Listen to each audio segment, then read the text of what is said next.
حدیث پاک میں آتا ہے کہ ملک الموت اترتا ہے، اس کے ساتھ 4 فرشتے ہوتے ہیں.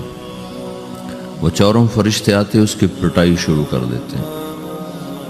ابھی پرسوں یہ حدیث میں نے پڑھی ابن ماجہ میں کہ ملک الموت کہتا ہے ایتھا النفس الخبیثہ کانت فی الجسد الخبیث، اے خبیث روح جو خبیث جسم میں تھی، اخرجی باہر آؤ.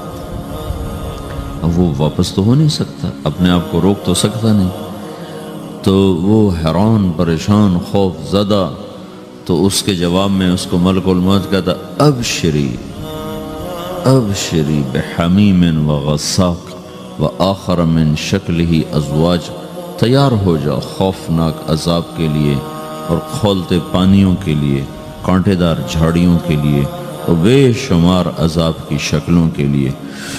تو اس کی روح کو جب کھینچتے ہیں تو رگ رگ سے وہ کٹ کٹ کے نکلتی ہے، تو سارا وجود زیر و زبر ہوتا ہے. سکرات کا درد ساری دنیا کے دردوں پر حاوی ہے. جب اس کی روح نکلتی ہے اور اس کو لے کر آسمان پر چلتے ہیں تو دروازے پر پہنچتے ہیں تو اندر سے فرشتے پوچھتے ہیں کون ہے؟ کہتے ہیں فلاں فلاں کا بیٹا ہے. کا نفس خبیثہ فی الجسد الخبیث، یہ تو وہی بدماش ہے جو بدماش جسم میں تھا، یہ وہ بدبخت روح ہے جو بدبخت جسم میں تھی. اس کے لیے آسمان کے دروازے نہیں کھول سکتے، اسے واپس کر دیا جائے. تو آسمان کے دروازے لا تفتح لهم ابواب السماء ولا يدخلون الجنة حتى يلج الجمل في سم الخياط، کہ ان کے لیے آسمان کے دروازے نہیں کھلیں گے اور ان کے لیے جنت کے دروازے نہیں کھلیں گے. پھر یہ وہاں سے نیچے گرائے جاتے ہیں جو اللہ کا قید خانہ ہے سجین. وما ادراک ما سجین کتاب مرقوم، وہ تمہیں خبر نہیں کہ وہ کیا خوفناک قید خانہ ہے جو اللہ تعالیٰ نے بنایا ہے، اسے وہاں دھکیل دیا جاتا ہے. پھر قیامت تک اس کے لیے انتظار کی گھڑیاں ہیں اور عذاب کی شدت ہے. اور جب کوئی نیک آدمی اللہ تعالیٰ کے دربار میں جانے کا اس کا وقت آتا ہے تو اللہ تبارک و تعالیٰ فرماتے ہیں ان الذین قالوا ربنا اللہ ثم استقاموا تتنزل علیہم الملائکۃ الا تخافوا ولا تحزنوا وابشروا بالجنۃ التی کنتم توعدون نحن اولیاؤکم فی الحیاۃ الدنیا وفی الآخرہ ولکم فیہا ما تشتہی انفسکم ولکم فیہا ما تدعون نزل من غفور الرحیم. جب کوئی نیک مرد عورت کے جانے کا وقت آتا ہے تو اس کے لیے بھی فرشتے آتے ہیں اور آ کر اس کو خوشخبری دیتے ہیں اور آ کر اس کو تسلی دیتے ہیں کہ آپ غم نہ کریں، پیچھے والے بھی آپ کو مل جائیں گے، آپ خوف نہ کریں، آگے ساری منزلیں آپ کے لیے آسان ہیں، آپ کے لیے جنت بھی تیار ہے، رب بھی مہربان ہے. اور حدیث پاک میں آتا ہے کہ ملک الموت اور 4 فرشتے آتے ہیں. وہ 4 فرشتے اس کو سہلاتے ہیں، دباتے ہیں کہ موت کا درد اسے محسوس نہ ہو. اور ملک الموت فرماتے ہیں ایتھا النفس الحمیدہ کانت فی الجسد الحمید اخرجی، اے نیک روح جو نیک جسم میں تھی باہر آؤ. کیا کرو؟ وابشری بروح وریحان ورب راض عنک غیر غضبان، آپ کو بشارت ہو آپ کے لیے جنت تیار ہو چکی ہے اور وہاں کی ساری نعمتیں آپ کے لیے میسر ہو چکی ہیں اور اللہ آپ پہ راضی ہو چکا ہے اور اللہ آپ پہ خوش ہو چکا ہے. اس پر اس کی روح کو نکالا جاتا ہے.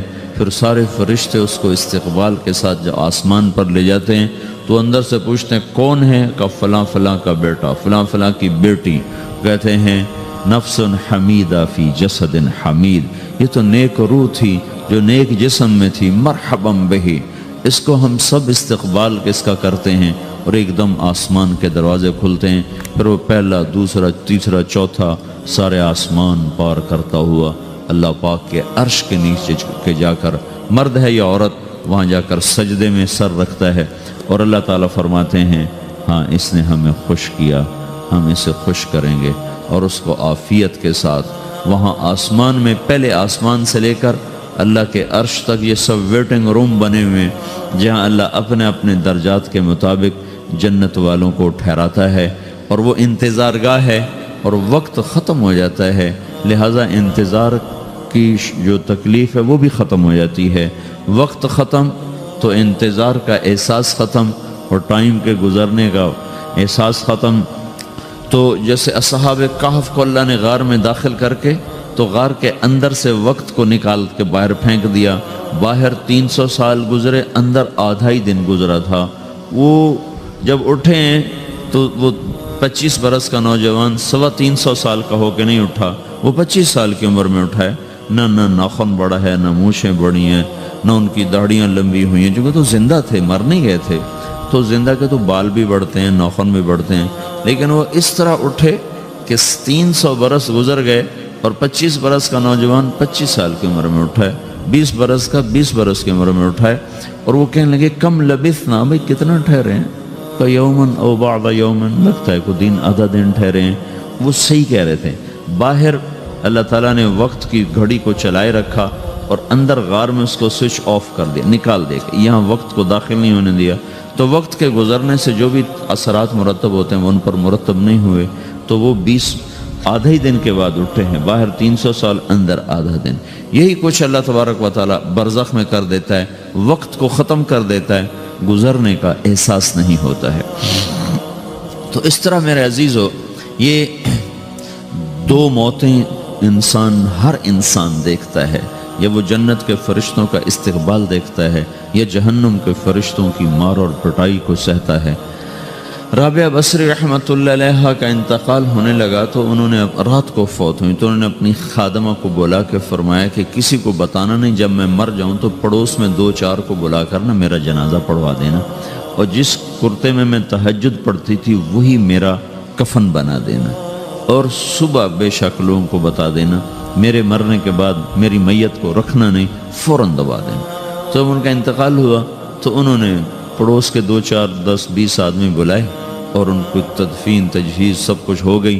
صبح شور مچا کہ وہ رابعہ بصری کا انتقال ہو گیا۔ تو اگلے دن وہ خواب میں اس خادمہ کو ملی اور کہا بیٹی تیری بڑی مہربانی، تو نے میری وصیت کے مطابق عمل کیا۔ اس نے دیکھا کہ انہوں نے ایک خوبصورت سبز لباس پہنا ہوا ہے، تو وہ فرمانے لگی، انہوں نے سوال کیا کہ آپ کے ساتھ قبر میں کیا ہوا؟ تو وہ کہنے لگی کہ میرے پاس منکر نکیر آئے تھے اور مجھ سے کہنے لگے من رب کی، تیرا رب کون ہے؟ تو میں نے کہا سبحان اللہ، 40 برس جس کو میں نہ بھلا سکی اس کو 4 ہاتھ زمین میں آ کے میں بھول جاؤں گی۔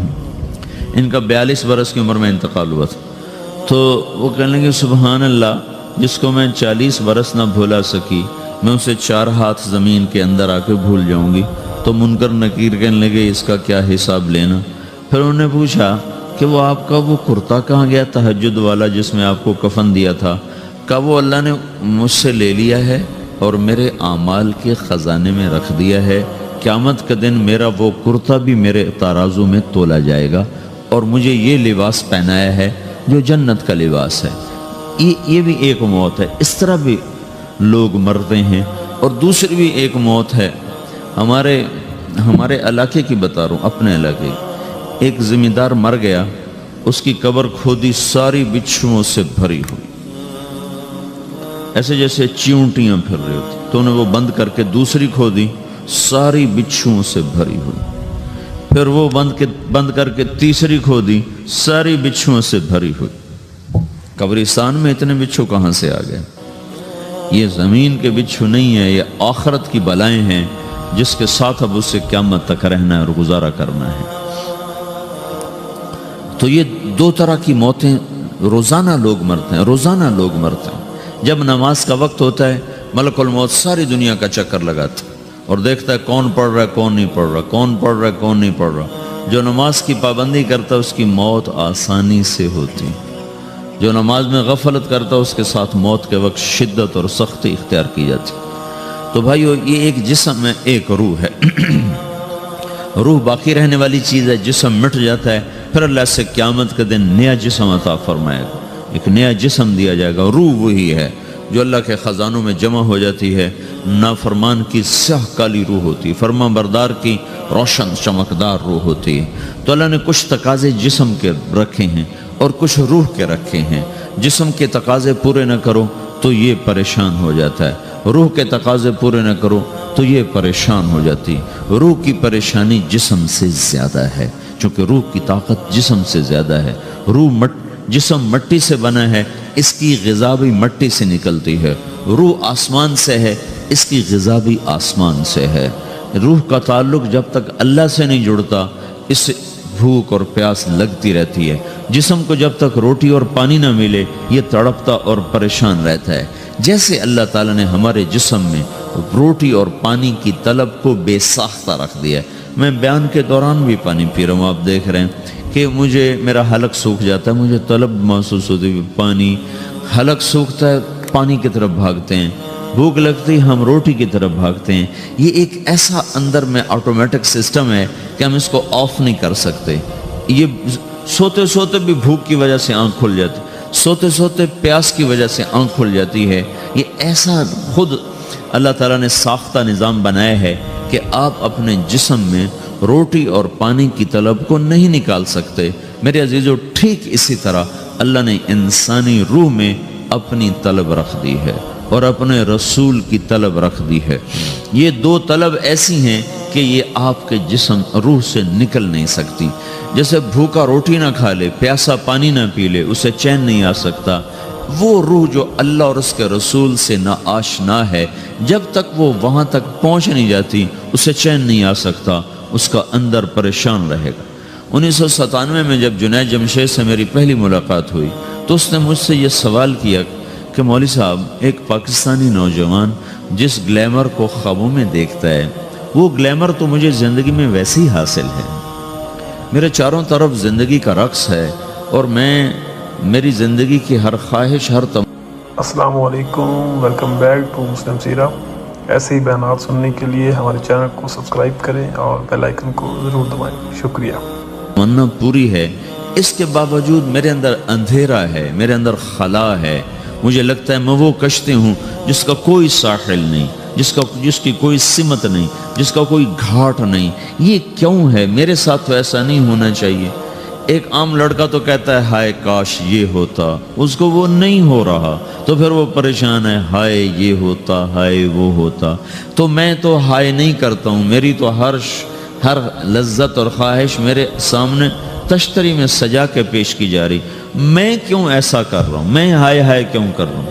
میرا اندر ویران کیوں ہے؟ میرے اندر میں خلا کیوں ہے؟ یہ وہی خلا ہے کہ وہ روح کی پیاس کو شراب میں بجھانا چاہتا ہے، وہ روح کی پیاس کو لڑکی میں بجھانا چاہتا ہے، وہ روح کی پیاس کو موسیقی سے بجھانا چاہتا ہے، وہ روح کی پیاس کو دنیا کی رعنائیوں میں 5 سٹار ہوٹلوں سے بجھانا چاہتا ہے۔ روح کیا جانے روٹی کیا ہے، شراب کیا ہے، پانی کیا ہے، عورت کیا ہے، موسیقی کیا ہے، گھنگرو کیا ہے، پائل کیا ہے، چھنکار کیا ہے۔ روح کو ان چیزوں کی کیا خبر؟ امریکہ میں ہماری ایک جماعت تھی تو 4 لڑکے 2 لڑکیاں، 4 لڑکیاں 2 لڑکے مسلمان ہوئے۔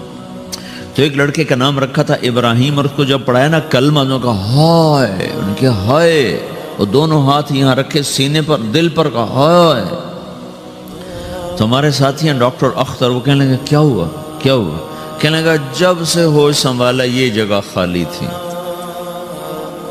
یہ تیرے کلمہ پڑھانے پر بھر گئی ہے کہ میری خوشی سے ہائے نکل گئی۔ یہ جگہ خالی رہے گی، یہاں شراب نہیں پہنچ سکتی، یہاں نغمہ اور موسیقی نہیں پہنچ سکتے، یہاں تالے لگے ہوئے ہیں، یہاں تک کوئی آواز نہیں جا سکتی۔ دل کے تاروں پر ایک ہی نغمہ چڑھ سکتا ہے اور وہ اللہ کی یاد کا ہے اور اللہ کی محبت کا ہے اور اللہ کے رسول کی محبت کا ہے۔ باقی کوئی مضراب ایسا نہیں جو ان تاروں کو چھیڑ سکے، باقی کوئی چیز آواز ایسی نہیں جو دل کی دنیا پر جا کر دستک دے سکے۔ یہاں بند دروازے ہیں، یہاں صرف اللہ پہنچے گا، اللہ کے رسول کا تعلق پہنچے گا، باقی کوئی چیز یہاں نہیں جا سکتی۔ تو چونکہ آج ہمارا علم غلط ہو گیا، پنکھا بند کرو، ہمارا علم غلط ہو گیا ہے، تو ہم نے ان دنیا کی چیزوں کو سب کچھ سمجھ کر اس کی دوڑ لگانا شروع کر دی ہے۔ تو روح آسمان سے ہے، اس کا تعلق اللہ سے بناؤ بھائیو۔ اللہ کا تعلق پائے بغیر نہ کوئی مرد مکمل ہے نہ کوئی عورت مکمل ہے، اور چونکہ براہ راست اللہ کو کوئی پا نہیں سکتا، چونکہ وہ ہمارے سامنے نہیں، اس کے اور ہمارے درمیان لاکھوں کروڑوں پردے حائل ہیں، تو اللہ اپنے بندوں میں سے ایک کو منتخب کر کے اپنا رسول بناتا ہے، اس پر اپنا آپ کھول دیتا ہے، پھر اسے کہتا ہے جا لوگوں کو بتا کہ یہ زندگی اللہ کو پسند ہے۔ وہ اللہ کا جو رسول ہے وہ بندوں اور رب کے درمیان واسطہ بن جاتا ہے۔ اللہ نے ہمیں حضرت محمد صلی اللہ تعالی علیہ وسلم جیسا رسول دے دیا۔ اللہ تعالیٰ نے اپنا آپ کسی کو نہیں دکھایا۔ موسیٰ علیہ السلام پہ ایک تجلی پڑی، ان کو 40 دن ہوش نہیں آیا، 40 دن اللہ سے ضد کرنے لگے، رب ارنی انظر الیک، یا اللہ میں تجھے دیکھنا چاہتا ہوں۔ اللہ تعالیٰ نے کہا موسیٰ یہ ہو نہیں سکتا۔ موسیٰ علیہ السلام اللہ کے نبی نے فرمایا لاڈلے نبی تھے، اللہ پاک سے ضد کر لیا کرتے تھے۔ پھر کہنے لگے نہیں یا اللہ میں نے ایک دفعہ تو ضرور دیکھنا ہے۔ تو اللہ تعالیٰ نے کہا اچھا تم ایسا کرو، میں طور پہ تجلی ڈالوں گا، فَإِنِ اسْتَقَرَّ مَكَانَهُ فَسَوْفَ تَرَانِي، تو میں تجلی ڈالتا ہوں طور پر، اگر طور کھڑا رہا تو تو بھی دیکھ لے گا۔ تو اب اللہ خود سامنے نہیں آیا، صرف ایک تجلی اللہ کے عرشوں کے اوپر سے آنا شروع ہوئی ہے، بیچ میں آپ فاصلہ گنے، اور پھر وہ آ کر فَلَمَّا تَجَلَّى رَبُّهُ لِلْجَبَلِ، پھر وہ جبل پر پہاڑ پر آئی ہے، جَعَلَهُ دَكَّا، وہ پہاڑ ریزہ ریزہ ہو کر ہواؤں میں بکھر گیا، وَخَرَّ مُوسَى صَعِقًا، اور موسیٰ علیہ السلام بے ہوش ہو کے گر گئے۔ اور جب ہوش آیا فلما افاقا، ہوش آتے کہنے لگے سبحانک، یا اللہ تو پاک بے عیب، میں تیرے بارگاہ میں توبہ کرتا ہوں، میں واقعی نہیں دیکھ سکتا ہوں۔ ہاں کلام کا شرف ملا ہے، زیارت نہیں ہوئی۔ اللہ تعالیٰ نے حضرت محمد صلی اللہ تعالی وسلم کو مکہ سے اٹھایا اور بیت المقدس تک پہنچایا سواری پر، کہ دنیا اسباب کی ہے، یہاں سبب اختیار کیا، سواری کے پر بٹھا کر وہاں پہنچایا، اور اس کے بعد جب اوپر بلایا ہے تو پھر براق کی ضرورت نہیں پڑی، اوپر قدرت کا جہان ہے، اوپر اپنی قدرت سے بلایا ہے۔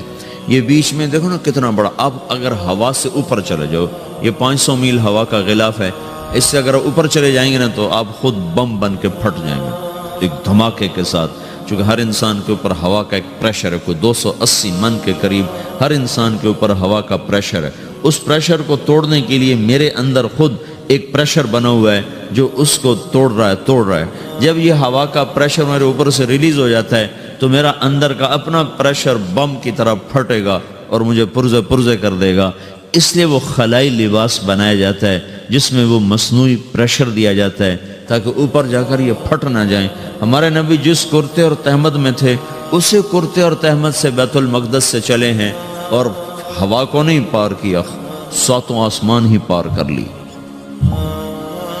اور پہلے آسمان پر حضرت آدم علیہ السلام نے استقبال کیا ہے، اور دوسرے آسمان پر حضرت عیسیٰ علیہ السلام، زکریا علیہ السلام، یحییٰ علیہ السلام نے استقبال کیا ہے۔ تیسرے آسمان پر حضرت یوسف علیہ السلام نے استقبال کیا ہے۔ چوتھے پر حضرت ادریس علیہ السلام نے استقبال کیا ہے۔ 5ویں پر ہارون علیہ السلام نے استقبال کیا، اور 6 پر موسیٰ علیہ السلام نے استقبال کیا، اور 7ویں آسمان پر ایک بیت اللہ دیکھا ہے جس کا طواف ہو رہا ہے۔ استقبال کو کوئی موجود نہیں، ایک بڑے میاں ایسے ٹیک لگا کے بیت اللہ کی یوں ٹیک لگا کے بیٹھے ہیں، گوٹھ مار کے، دونوں ہاتھوں کے ایسے گوٹھ مار کے بیٹھے ہیں، ان کی سفید داڑھی ہے، وہ نہیں اٹھے ہیں۔ باقی تو نبی بھی سامنے کھڑے ہوتے تھے استقبال کو، لیکن یہ بزرگ نہیں اٹھے ہیں۔ تو آپ نے پوچھا یہ کون بزرگ ہیں؟ تو جبریل نے کہا یہ آپ کے دادا ابراہیم علیہ السلام ہیں۔ آپ خود چل کے آگے گئے ہیں، وہ قریب آئے تو آپ وہ اٹھے اور آپ کو گلے لگایا، ماتھا چوما، پیار کیا۔ سارے نبیوں نے استقبال کے دوران کہا تھا ہمارے بھائی آ گئے، مرحبا ہمارے بھائی آ گئے، لیکن جب ابراہیم علیہ السلام سے ملاقات ہوئی تو انہوں نے فرمایا مرحبا میرا بیٹا آ گیا، مرحبا میرا بیٹا آ گیا ہے۔ اور یہ جو حالانکہ مرتبہ تو ابراہیم علیہ السلام کا چھوٹا ہے، ہمارے نبی کا مرتبہ بلند ہے، لیکن رشتے میں ابراہیم علیہ السلام کا مرتبہ بلند ہے اور ہمارے نبی کا مرتبہ چھوٹا ہے۔ ابراہیم علیہ السلام اوپر جا کر دادا بن رہے ہیں اور یہ نیچے پوتا پڑپوتا بن رہے ہیں، تو رشتے کی نسبت میں آپ چھوٹے ہیں وہ بڑے ہیں۔ مرتبے اور مقام میں تو اللہ کے بعد آپ کا اور آپ کے سامنے کوئی ہے نہیں، بس اوپر اللہ اور نیچے اللہ کا رسول ہے، باقی سب نیچے ہیں۔